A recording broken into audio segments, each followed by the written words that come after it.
Um, Today's speaker, we are so excited, and big thanks to Jazz Robinson, who helped corral Nancy into spending some time with us tonight. Nancy Gold, she went to University of Albany, SUNY, go Great Danes, right? And also went to New York University as well as Wharton School of Business for Business Administration and Management. She sort of started her career out in public relations at one of the Edelman public relations agencies, Blue Worldwide. She did a stint with the New York Jets as an internship, and then also did some athletic marketing for the Women's Sports Foundation. And then she started off on what I think is one of the greatest careers you'll ever want to have. She became the senior coordinator of community affairs and educational programming at Major League Baseball. 2.5 years there. And then from there, she went to the NBA for 3 years, doing some community relations. And then she started getting into the food side of the business, which she spent 4.5 years working with Gatorade. And that's probably when you started hearing about Gatorade, because Nancy does a great job there. And then she took a little hiatus and went over to the Buffalo Bills for 2 years as their director of marketing. And I'm sure she'll share some of those crazy stories with us. And right now she is, and for the last 4 years or so, she's been in brand marketing over at PepsiCo. And so make sure if you're drinking something tonight, it's Pepsi or some green leaf tea or something like that, something that matches up. My favorite is Diet Pepsi. So without further ado, Nancy Gold. There you are. Hello, everyone. Hello, Ron. So nice to join everyone. And thank you, Jasmine, for creating this, and Michelle and Ron for having me. I'm pleased to be here to speak to all of you at Adcraft, and hope I have the Q&A open. So any questions you have, I'm happy to answer. Thank you, Ron, for that introduction, both the muted one and the regular one. And I'll kind of start with going through a little bit about my background and talk about some highlights on each of those. And then if there are any questions that come from that, I'm happy to answer them. So essentially, I'm a New York native. I currently live in Michigan. I'm married a Michigander. So now I am all blue, but I grew up in Long Island, New York, and mostly attended school first at Albany, where I was a collegiate athlete. I played volleyball, but if you met me, you probably would never know that based on my height, but I was a collegiate volleyball player. And by the time I graduated from school, I had interned at almost every single major league sports team in New York, with the Jets, with the Giants, with the Madison Square Garden and all the properties under that umbrella, and really just had an insatiable appetite to try to figure out what I wanted to do in the sports space. But my love of sports really started kind of late. I did not think of myself as an athlete for a long time, or really, was spending a lot of time watching sports on TV until much later. And kind of fell into it accidentally, really. I thought I wanted to study medicine, which, as I think now, if I'd actually done that, would have been a total disaster. But I was dating a guy, coincidentally, who was taking a sports marketing class or sports history class. And one of his assignments was to write a paper on Arthur Ashe. And while I had heard of him, and knew a bit about him, as I started to dig a little bit deeper, was really, my eyes were open to the idea of this being something that I could do and make a living at. So the long and short of it, I kind of helped him quite a bit in that class, but essentially changed my major to my parents' dismay, and kind of forged my own path in the sports industry with really no connections at all. So when I graduated from school, I got a job at Edelman, or what at the time was called Callahan Creative. It was purchased by Edelman Public Relations, and the name of the agency was changed to Blue Worldwide. And what they specialized in was we created content, specifically ads for ESPN, but also where they really sort of cut their teeth was in political campaign communication. And funny enough, they hired me for that reason, because I had taken a political campaign communication class in college as an elective. And I guess no one else was doing that. So they hired me to work on their campaigns. And at the time, the ads that they were working on, the clients that they had, it was Al Gore's presidential campaign, Hillary Clinton's Senate campaign in New York, and John Corzine in New Jersey, his Senate campaign. And while in hindsight, all of that sounds like a fantastic opportunity, every chance I got, I was sneaking into the edit bay and trying to get my hands on the ESPN work, and I just frankly couldn't do it.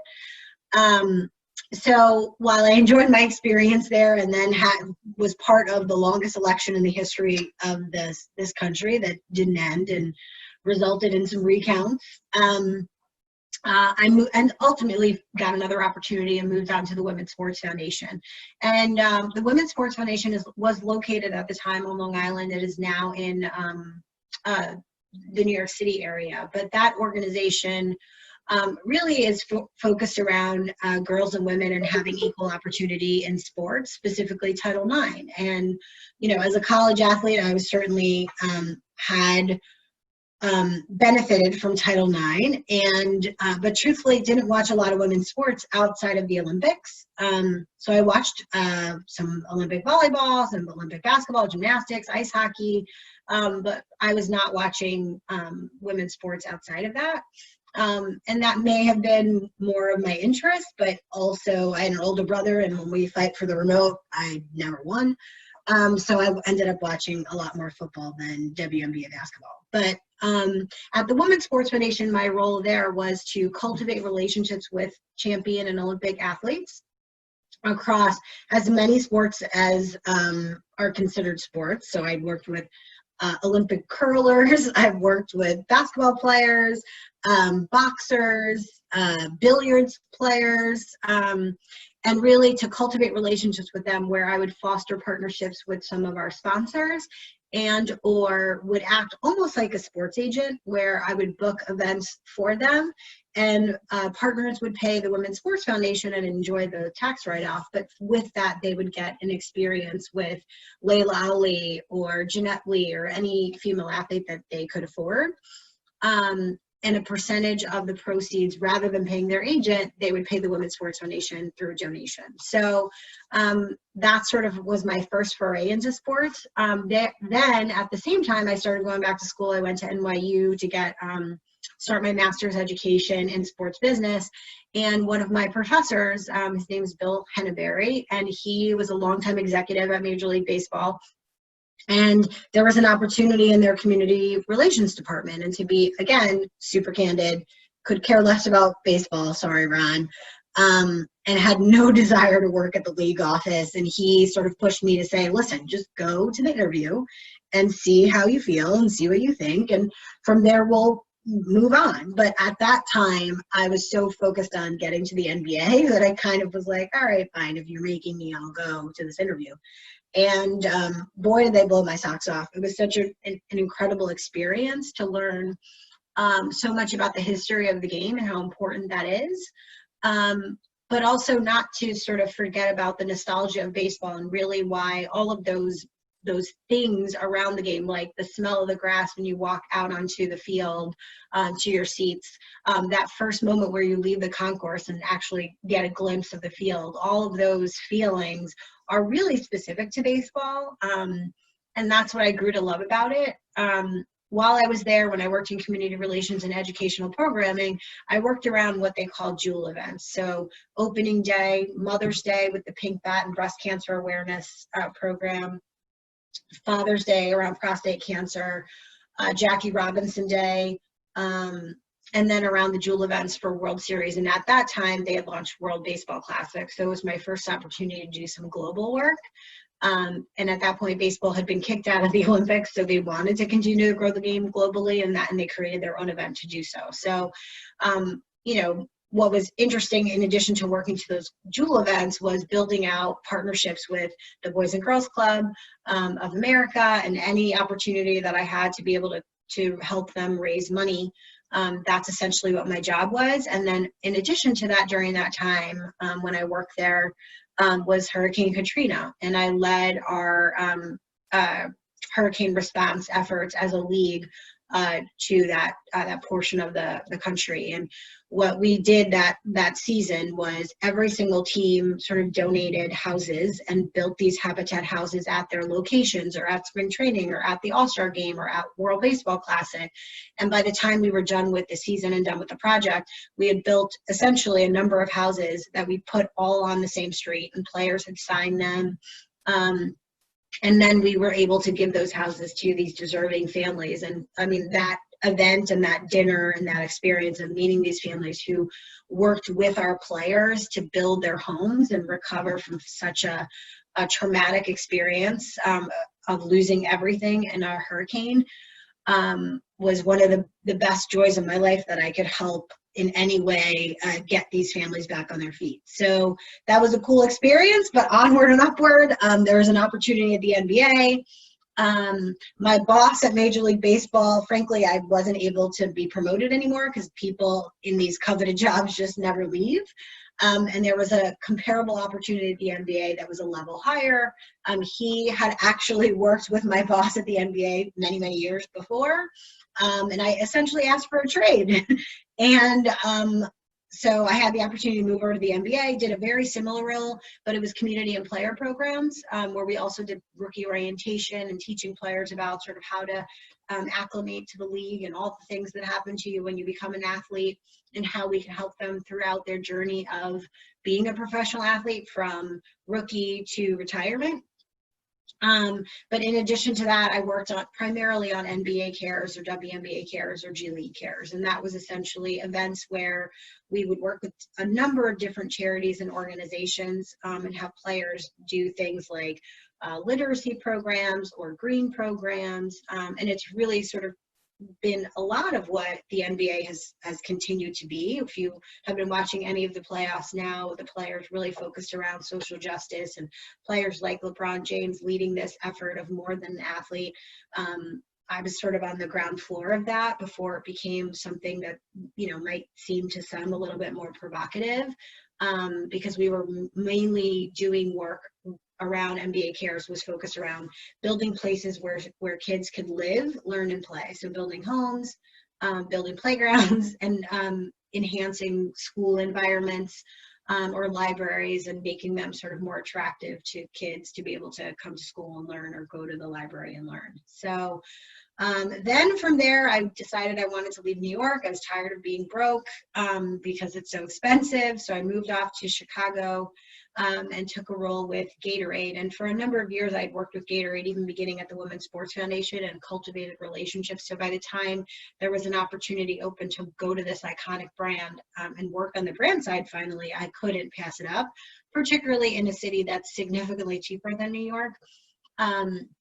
So I started at Gatorade in the sports marketing department, and did really more traditional work, where you're negotiating contracts, both with athletes, leagues, teams, and other organizations. And I did contracts for particular teams, but also down to camps like the Under Armour All-American Game. So my job was to find, where is Peyton Manning, or where is Peyton Manning before he gets to the league? Where is he before he gets to college? Where is he training? And how can we sort of, introduce our products so that we have these lifelong consumers? So granted, when you are marketing a product with sugar, there are some restrictions on how young you can go, but high school seems to be a safe place, particularly for Gatorade, where we're providing a functional benefit. And obviously in football, primarily, if you're familiar with the history of Gatorade and their history with the University of Florida, and how they sort of came to be as a very scientific, functional beverage that was solving a problem of these players at the University of Florida, really playing in a way that they were dehydrated. This beverage was created by a doctor because of that, not just, essentially sell tons of these. But that's obviously what it has become. And from sports marketing, I moved into consumer engagement. And in that role, frankly, I had the opportunity to do things I'd never done before. building marketing campaigns, experiential activations for the Gatorade brand from a myriad of sports, working with a myriad of athletes. The most iconic spot that I had the opportunity to work on was for Derek Jeter's retirement, and obviously being the resident New Yorker on our team, and really at Gatorade at the time, I demanded to work on that project, and thrilled to be part of the team that ended up putting that spot out. And while many brands that he had partnered with over the years had created these really cool ads for him to celebrate his career, I'm proud to say that ours won all the awards. So that was a great experience, being on set and coming up with the idea from ideation all the way to execution.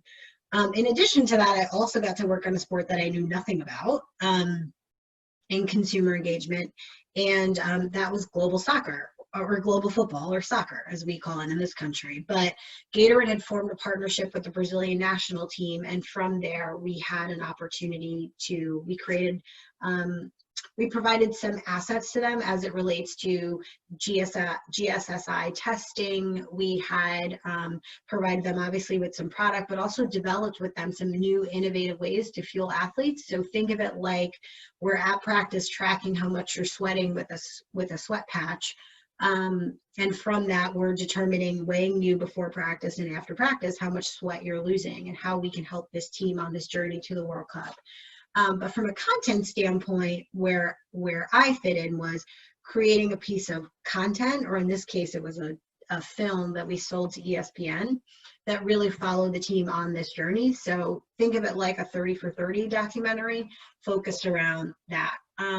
So I got to follow this team all around the world as they were preparing for the World Cup, and to sort of redeem themselves, as the last time the Brazilian national team played in the World Cup, they lost. So, they basically set the stage of, it's make or break. This is our time. We're going to win the World Cup. And obviously they didn't. But the film came out before the World Cup started. So as far as anyone knew, like, they were primed for it to happen. And unfortunately, they didn't quite go as far as we had hoped. But nonetheless, it was an experience for me where I got to work on a sport that I knew very little about. I got to learn quite a bit about the Brazilian culture, and also a little bit of Portuguese. So that was a cool experience.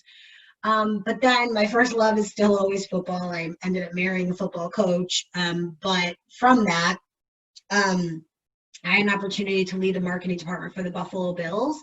And while I'm from New York, Buffalo is slightly different than the New York I grew up in. But nonetheless, it was an opportunity to lead a department at an NFL team. And there's only a few of those jobs, and I had to take it. So we moved to Buffalo, and keep in mind, in that time period, we had changed coaches and brought in Rex Ryan, who I was familiar with from my Jets days, and many of his staff members.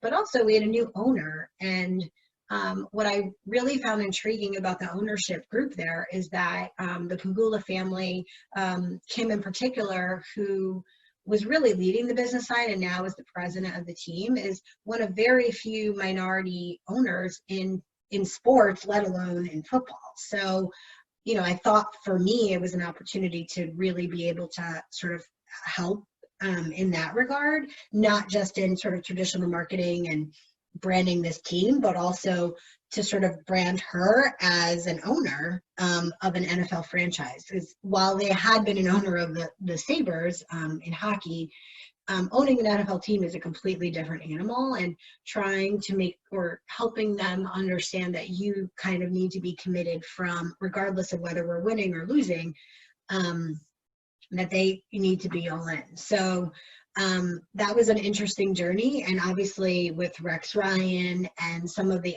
elements that he brings as a marketer, he's a dream. You have a coach who loves the camera and is not afraid to be in front of it. And that led us down the path of creating some really cool content. We did a version of Mean Tweets with Rex and his staff, and some players, and that was a really fun piece of content to do. It was a cool experience. After a couple years, though, my husband and I decided we wanted to move to Michigan, which is where he's from. And Pepsi had a role here. I had no idea, despite working at PepsiCo before, that Pepsi had an office in Michigan.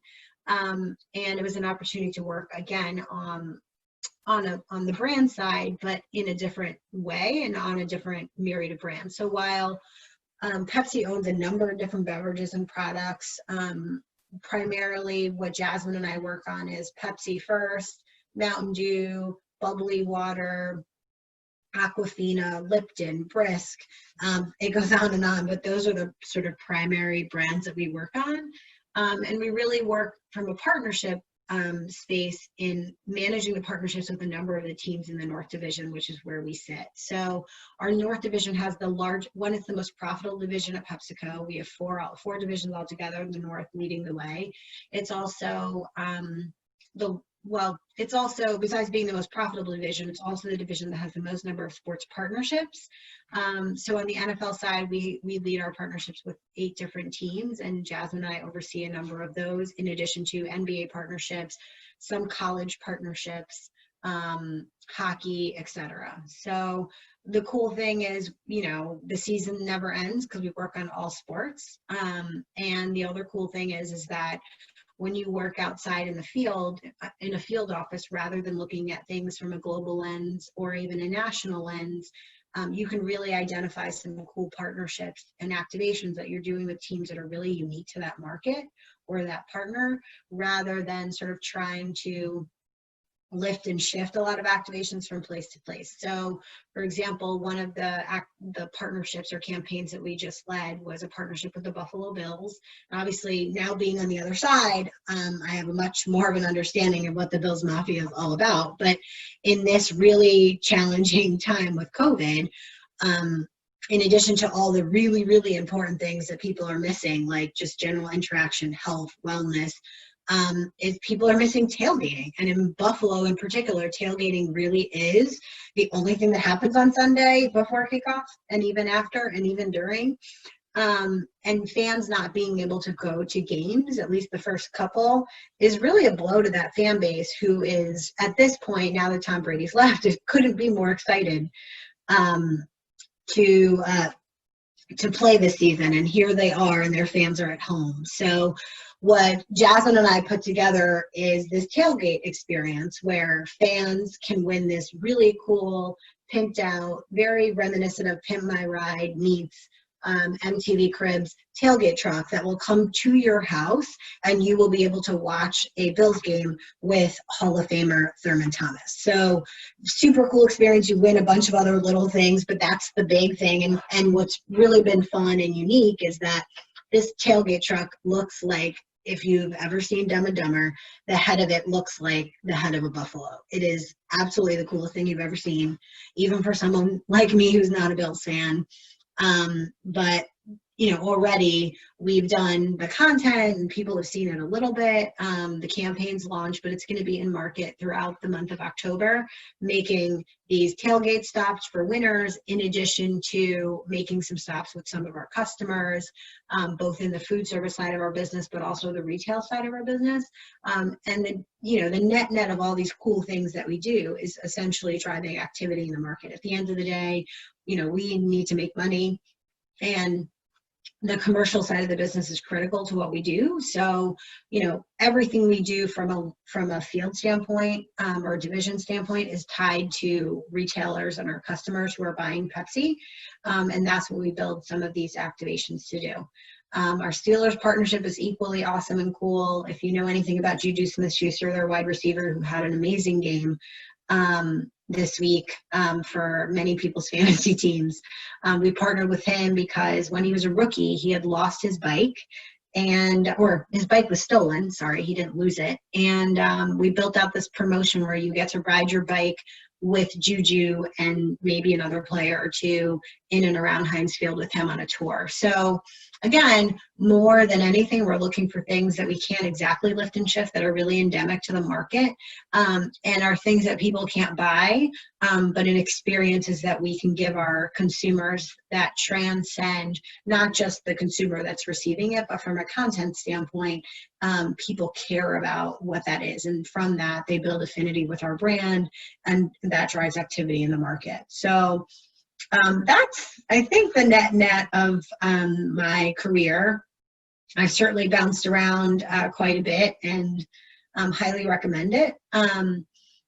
You know, I don't know that that's everyone's philosophy, but for me, I think whenever I have the opportunity to start a new role, it sort of invigorates me. And I think, you know, one of my biggest fears is probably being stagnant, relative to not so much title or any measure of success in that sense standpoint, but stagnant in that I wake up in the morning and I don't want to go to work. And for me, somewhere around the 3-year mark is where I start to get the itch of, okay, I figured this out, and now I might want to try something different. And some of that just might be doing the work a different way. And as quickly as marketing moves and changes through technology quite a bit, I've been able to do that. So far I've been at PepsiCo, when you count both stints, going on 9 years. And the cool thing about this company is that you can be a chameleon.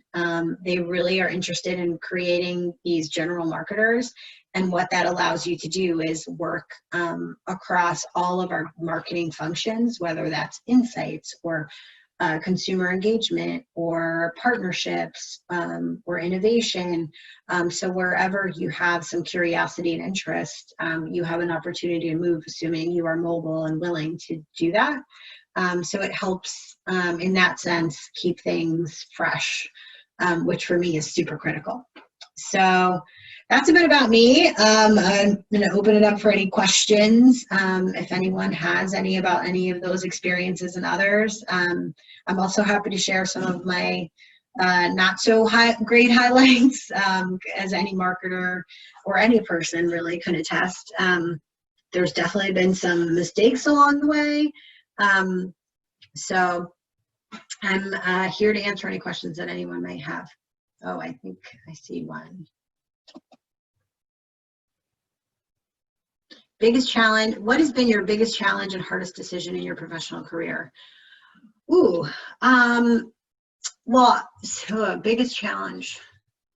Well, I think some of it for me, I mean, it's different for everyone, but I think for me, some of it is, you know, being invigorated by what I'm doing every day.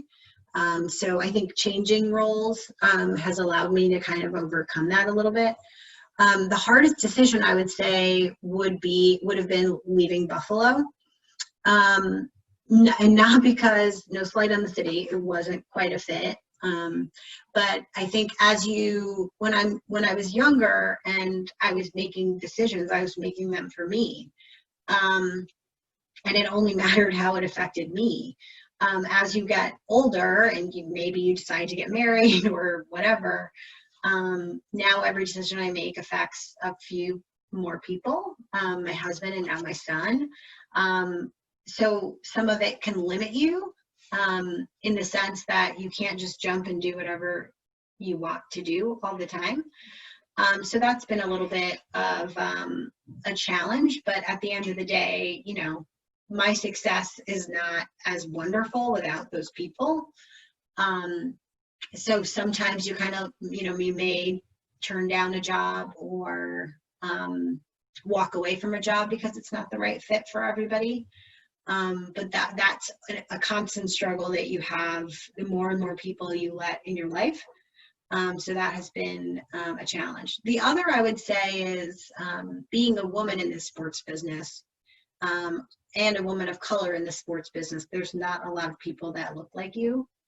And I'm thankful that I have my older brother also works in the sports business, so I could ask him some very candid questions for that frankly sometimes you may feel uncomfortable asking people that you work with, but what has been helpful is having a sounding board and him sort of sharing his point of view, and others. But I think when you often walk in a room, especially the higher and higher you climb, and there's fewer and fewer and fewer people that look like you, particularly in really charged environments like we are right now, where there's a lot of discussion around race, or sometimes there's discussion about gender or discussion about diversity. I think sometimes, regardless of your colleague's intention, they can look to you to answer some of the questions that they have. And I think sometimes what they don't know or don't see is that, I can only speak for myself. I can't speak for a community of people, whether it's a race or a gender, et cetera. And I think right now it's difficult to find the balance of, as a friend or as a colleague, you want to be helpful and give them some insight into what a particular community or gender or et cetera might be feeling, but also walking the fine line of, I'm only speaking for myself and I can only answer this question from my point of view. And while, that, again, while I appreciate their intention, I think sometimes it can put you in a tough position to respond. Hopefully that answered your question. The next question: has mentorship helped or played an important role in your career, either being a mentor or mentee? Absolutely. I think a lesson I learned very quickly is not to burn any bridges. I think what we've all learned from COVID, if you didn't feel like this before, is how small the world is, and being very connected through technology just continues to shrink, in my opinion, like to shrink the world where you run into people in a myriad of spaces, whether it's in physical space or online space. And for me, what that's taught me is to not burn bridges, because the moment that a player is traded to a team that I work for, the first people I call is my counterpart of that team to say, is this guy going to be helpful to me or no? Is this guy marketable or not? Tell me the good, the bad, and the ugly. And I think the same exact thing happens on the business side. So, the example I shared, or the anecdote I mentioned earlier, going from Major League Baseball to the NBA, like I really, one boss passed me to another one, and those things don't happen without help. And I would consider nearly everyone I've worked for to have mentored me in some way, shape, or form, whether they knew it formally or not. But in addition to that, in my own life, I have taught at universities, I teach a class right now, but also, I make it a point, particularly with people that work with me or for me, to be like, hey, after talking about all the work stuff, what do you want to do? And if there's ever a way I can help, I'm happy to help. And I do that because people help me, having mentors, whether formally or not, whether they know they're my mentor or not, I definitely would count many people as someone that's helped me along the way in some way, shape, or form, and I hope that I can do that as well. But I would also tell you that I've learned more from really terrible managers and terrible mentors, because I've learned what I don't want to do, behavior I don't want to replicate, and things I don't want to be to other people. So, I have a lot of mentors. They've taught me both good lessons and bad ones. The next question: what programs do I encourage young professionals in advertising to gain? I definitely have sort of more formal training. I have all the degrees that you're supposed to have. And, when I think back to my school days, some of those I still use, and some of them I couldn't tell you what I learned in that class. So I'm certainly an advocate for education, but I think there's a fine line between formal and then informal, and informal meaning internships. I mentioned early in my career, like, I interned anywhere and everywhere that people would take me. When I was at University of Albany, I was a college athlete, so I couldn't take a job. because it violated some NCAA rule. I couldn't make money. So I interned at a sports team called the Albany River Rats. They are a minor league hockey team, an affiliate of the New Jersey Devils. Could I care less about hockey? I could care less. But it was an opportunity to get more experience and to get more exposure and to really figure out not just what I wanted to do, but what I didn't want to do.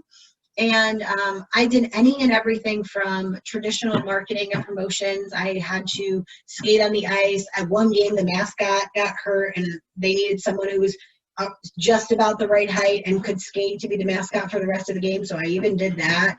But that experience really kind of led me to gain more. And I would tell you that for me, you know, both formal and informal training, the balance of those two is super critical, both in teaching you, you know, building your toolbox and your skill set, but also really guiding you in where your career may go. When I initially started, I started in production, then PR, then community relations, then marketing. I didn't study marketing in the set exclusively, more mass communications.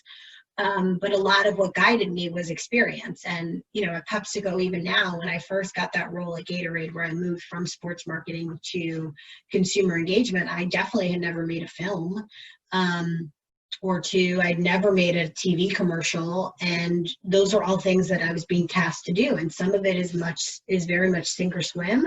But that's the culture at Pepsi is, okay, we're going to throw you in and like figure it out. And you do, or you don't, or you do maybe not as well as others, but that is sort of the philosophy there. So I encourage you to get as much experience as you can. I mean, I worked on the Jets game day staff for 9 seasons while I was working a regular job while I was going to school, partly because at that point I was a Jets fan and I couldn't afford season tickets, but also partly because I wanted more experience and more exposure and more money, frankly. So the more you can do, the better. So game day staff or internships, I highly, highly, highly, highly recommend. Any other questions? Oh, here we are. What was one of the challenges you face when working in the philanthropic spaces that you've worked in, aside from budget? Yeah, definitely budget, for sure. Challenges in the philanthropic space.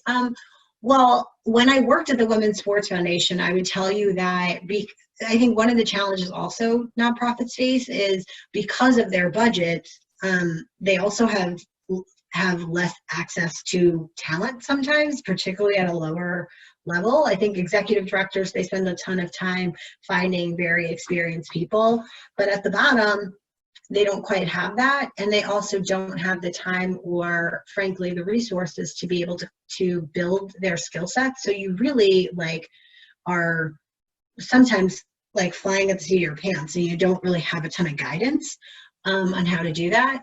And then also, I think the challenge is also, again, this is sort of a budgetary, but so much of what you're doing, more than any other place I've worked, I've always felt the constraints of whether a partner joined or left, whether a sponsor signed on or didn't, whether someone made a donation or did not. And many of what you're doing can essentially be cut, whether they are people or programs or events that you've been working on for weeks, and then all of a sudden they disappear because there's not any funding for it. So that's certainly a challenge. And then on the NBA side, while I wasn't working for a charity when I worked in community relations, I interacted with, dozens and dozens and dozens of them. And, you know, they all want from you, and you can only give so much. So between the 2 CR departments that I worked in, Major League Baseball and then the NBA, they had literally completely different philosophies in how they worked with charities, where Major League Baseball was any and everything needs to ladder up to the Boys and Girls Club. And that's the only charity we care about, at least at the time. It's evolved since then, but everything, no matter what we do, needs to lead philanthropically to the Boys and Girls Club. Where the NBA is, okay, we have 3 literacy partners, we have 2 partners that build homes, we have all these education partners, we have all these other partners. Like, it was never ending, the number of partners we had, but I think from that, it can feel a little bit like you're dipping your toe in and you're not quite making as much of a difference as you can make. So, you know, the challenge is you get so many requests that you have to look at the NBA because they're so willing to work with many more people or organizations, where baseball, the answer was very quickly and clearly, nope, we work with the Boys and Girls Club. The Boys and Girls Club is our official charity. Like, I don't care about this or that. That's the only thing we're focused on. And there were a few exceptions, like disaster relief with Hurricane Katrina or working with the Red Cross. Those were really the exceptions. Outside of that, all roads led to Boys and Girls Club of America. So hopefully that answers your question. Hey, Nancy, we had a question, a really good question that was submitted in the chat. Oh, sorry, Yep. I didn't see that. No, that's okay. So what is the toughest part about sponsorships and partnerships, and what was your biggest failure, and how did you evolve? Well, failure. I've had a few. It's hard to pick just one. So I actually told this story because I wanted to make sure it was okay to tell. But when I was in Buffalo, I was leading the marketing department there. Leading into the game that we were playing with the New England Patriots, our coach wanted some sort of, the direction I was given was, Nance, it's our biggest game, make it big. So, okay, so we built out this campaign. It was going to be focused around our team and our fans coming to the game wearing white and doing a full white out, similar to what you see at Penn State. And with that, we had a sponsor, a lead sponsor for that game. And that sponsor obviously had to walk in lockstep with us through that campaign. And one of the things we talked about was, in addition to fans wearing white, we were going to provide a giveaway to our, thousands of fans. And we shared with them a number of different ideas. And this partner, one of the ideas was the iconic #1 foam finger giveaway. And that sponsor, who frankly was completely outside of sports, they were kind of in the health medical space, said, oh no, like, we're more conservative, even though it's not the finger, it's a finger, and we don't want anything to do with a finger. Okay. And at that point, I think if I had been more seasoned, I probably should have pushed them much more, and I didn't. And I said, okay, fine. Well, here's some other options. And the option they selected was a foam football that was on a stick. And so we order them, thousands of them upon thousands of them. And then I get a call from our licensee or promotion company who had produced them when they arrived and said, Nance, you need to come down here and look at this. I don't really know what to say. You just have to look at it. And I'm like, dude, really? I got to drive 30 minutes out of the way to go look at a promotional item? Like, just send me a picture. He's like, no. I need you to come look at it. So went over there and took a peek at it. And I got what he was getting at. And I'm glad he didn't send me a picture in hindsight. But I called my boss, and then I essentially had to present this to our senior staff meeting and say, listen, I know we just spent hundreds of thousands of dollars on this giveaway for this one game, and I know our coach wants to make it big, but this is a mistake if we hand this out. And the only way I can really describe it is to show it to you, so give me a moment to pull up this image. But essentially, it did look like a football on a stick, but it also looked like something else. And if you know anything about the Bills fan base, when you turn the image over of the football on the stick, sorry, Tom Brady fans, this is what it looked like. So I'm sitting in a room with our senior staff leaders who, frankly, again, none look like me. So I'm trying to explain it professionally and delicately. And ultimately, I was like, listen, you're not getting it. So here's the picture. Like, this is what our fans are going to do. And no, they're not. Our fans wouldn't do that. Our fans jump through tables on fire. They're definitely going to do that. And I stuck to my guns and I fought really hard. And thank God I did, because in hindsight, that game happened to be the game where one of our fans snuck an item into the stadium that they threw on the field. And if any of you watched that game, what you might remember is there was a call that was made while you were watching it and said, oh, there's a flag on the play. Oh, it's not a flag.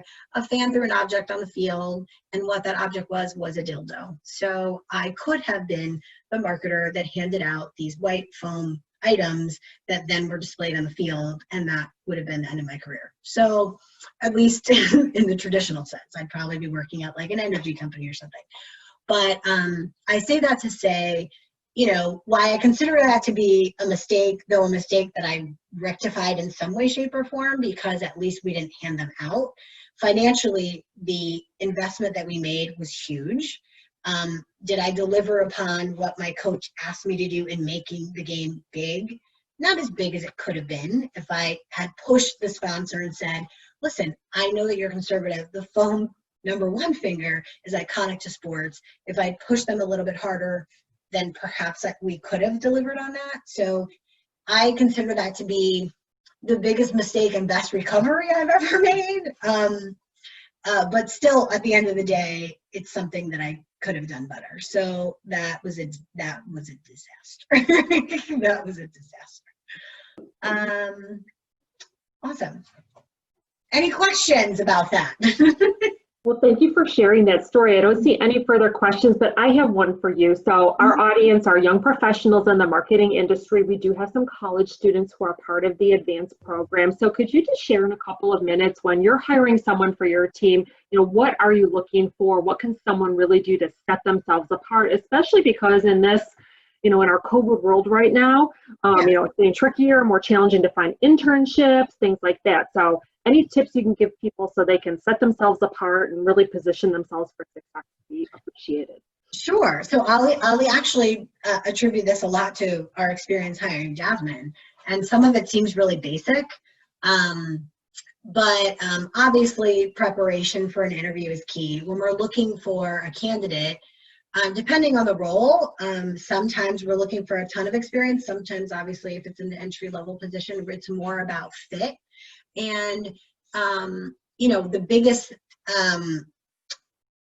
hurdle I think that employees have a lot of times is culture and fit. And sometimes it really just comes down to personality. But for me, when I'm looking to hire someone, I'm literally looking for someone who can do things that I can't do. I don't need a clone. I mean, I do, because I'm a mother, and of course everyone needs a clone. But I'm looking for someone who literally knows things that I don't know. So as an example, my students, they have taught me about TikTok. I have no desire to be on it. I'm too old. I'm too tired. I have no interest in it. But as a marketer, I need to know that. I don't want to be someone who, again, is in this business for so long that I can't learn new platforms. And in marketing, you have to be willing to evolve. So first and foremost, I don't want you to be like me. I want you to tell me all the things that you can help me do that I don't know how to do, or don't have time to do, or don't have the skill set to do. So particularly now, a lot of more senior level people really struggle with analytics, really struggle with anything relating to technology, anything with a power button. It takes a bit to understand. So particularly for an entry-level role, you being able to articulate not just, yes, I have an Instagram account and I have this many followers. I don't care about that. It's more, tell me about how you can help me build a strategy to grow our presence on a platform like that. Tell me about how brands are using TikTok or other platforms in a way that you find really interesting or cool, or are best practices, because I'm probably not looking at that.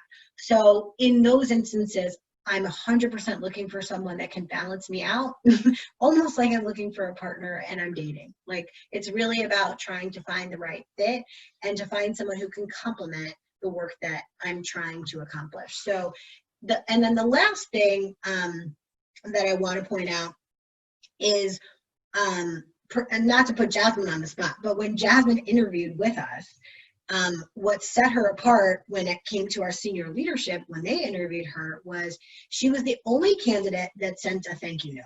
And that seemed really, really dumb. And as you think in hindsight how easy that would be to do, or to even craft like a form thank you note and then fill in the blanks and add something anecdotal for your interview later. But I can't even tell you the number of people that we interview that literally ghost us. And you know, I don't quite understand it because it's clearly very fixable. It's a little bit old school, but I'm telling you that nobody does it anymore. It is a lost art. And I don't care if it's a handwritten note. I don't care if it's an email. I don't care if it's a smoke signal. But the fact that you're interviewing for a role that you want and you're not making every effort to get that that's the simplest way to do it. And it's crazy to me that people don't do it anymore. It's probably crazy to you guys since you're all young that people even do it. But if you're hiring at a junior level and you have to make the case to senior level people, I'm telling you, they care. Awesome advice. We do a career conference every year, once a year, called AdCon. And in the afternoon, we have a panel of HR specialists to give tips. And that's what they say too. They're like, people forget to send thank you notes. They said, even when, again, in normal times, when you actually go to interview in person, they're like, sit in the lobby, bring your notes, write them out, even just like leave them at reception if you need to. But so my tip is when I interview, I write the thank you note in advance. Almost like a form letter. And then when I walk out, literally, it's already in my inbox. I already have their business card. I have their email address. And I sit in my car and I tweak it and I send it before I even leave. It'll take you 10 minutes to add, hey, Michelle, I really enjoyed our conversation about this. And here's how I can help you do Y. And here's how I can help you do this. And then here are all the other fabulous things about me that I knew before I got here. And I'm pressing send and leaving. And by the time you get back to your office and open your email, the thank you note's already there. That's like a layup all day. Yep. And especially those who are like very tech savvy and very quick-witted, like that's the best way to do it while it's fresh in your mind and super, super, super impressive. Great tip. All right, 7:01. Well, Nancy, thank you so much for joining us this evening. That was awesome. And thank you to our ad crafters for joining. And I will send out an email with the link for next week's session. Here comes Ron. Turn over to Ron and say good evening.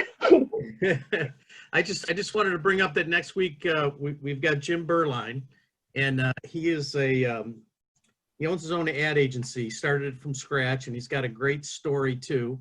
And he's the only guy that I know that went to the University of Michigan and lettered in both baseball and football. Oh, wow. Just that alone, that story alone is worth it. Not to mention all the other crazy stuff he's done in his career. And Nancy, oh my God, I want to party with you. You have, got a career going. We can go to a Bills game. I'll throw you through a table anytime. All right. All right. All right. All right, great. Well, thanks everybody for your time this evening. We really appreciate it. Thanks again, Nancy. Thank you, everyone. Have a great night. See you next week. Have a good night. See you guys. Thanks for everything.